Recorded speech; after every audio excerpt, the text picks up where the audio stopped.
ओम नमो नारायण। तो साधु ने क्या बोला चोर को कि रात में एक मेहमान आया था और वो कुछ सामान लेके चला गया, और अगर दिन के टाइम आता तो ज़्यादा ठीक था, मैं उसे और कुछ ज़्यादा दे सकता था। और चोर बड़ा हैरान कि ये कैसी बातें कर रहा है। मतलब जिसके यहाँ चोरी होती है तो अक्सर देखा गया ना रोता है, पर ये तो मतलब आराम से आनंद में अपना भजन कर रहा है, ऐसा क्या है इसमें।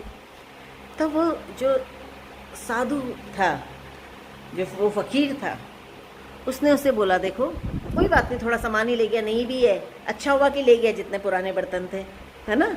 अब अस्तित्व कुछ नया का प्रबंध करेगी मेरे लिए। देखो भगवान कभी किसी को भूखा नहीं सुलाते, फ़कीर ने कहा।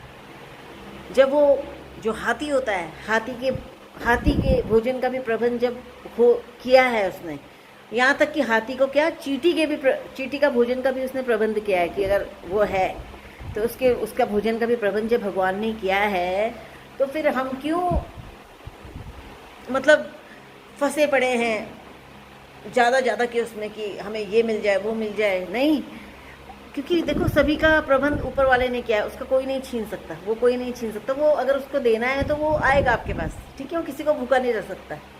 नहीं, जैसे माँ अपने बच्चे को भूखा नहीं रख सकती, वैसे ऊपर वाला भी, ईश्वर भी कभी हम सभी उनकी संतान है, उनके अंश हैं, है ना। उनको कैसे भूखा रखेगी, आप सोचने की बात है।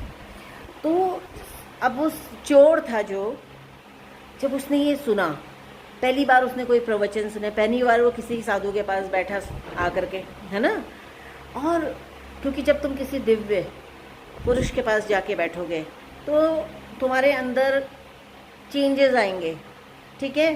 तुम्हारे अंदर की नकारात्मक निकलती जाएगी, सकारात्मक, क्योंकि वो अच्छी चीज ऊर्जा है, वहाँ की अच्छी ऊर्जा का प्रभाव होगा आपके ऊपर, ठीक है ना। तो उसने भी सोचा, चोर ने सोचा कि जब भगवान ने किसी के लिए भी कमी नहीं करी है तो वो क्या मेरे लिए क्यों कमी करेगा, मैं क्यों चोरी कर रहा हूँ, मैं क्यों पाप कर रहा हूँ, है ना। तो वो मतलब उसे बड़ा पश्चाताप होता है अंदर से कि उसने कहा कि अब से मैं कभी साधु नहीं, अब से मैं कभी भी चोरी नहीं करूँगा। उसने संकल्प लिया उसी वक्त, और संकल्प के साथ ही मतलब जैसे उसने संकल्प लिया तो आप सोचो कि उसके अंदर उसके कम कंपन होती है ना, जो वो स्टार्ट होगी उसकी बॉडी में, क्योंकि वो एक अच्छा संकल्प था। उसके अंदर की नकारात्मक निकल गई, उसकी ऊर्जा जो थी बाहर निकल गई, उसके अंदर एक पॉजिटिव एनर्जी आई। नहीं, और फिर वो बड़ा अच्छा, देखो तभी हम बोलते हैं जो होता है वो अच्छे के लिए होता है। तो वो चोर जो आया था उसने चोरी भी करी, तो उसको क्या मिला, उसको कुछ अच्छाई मिली, उसने साधु के यहाँ ही करी, नहीं।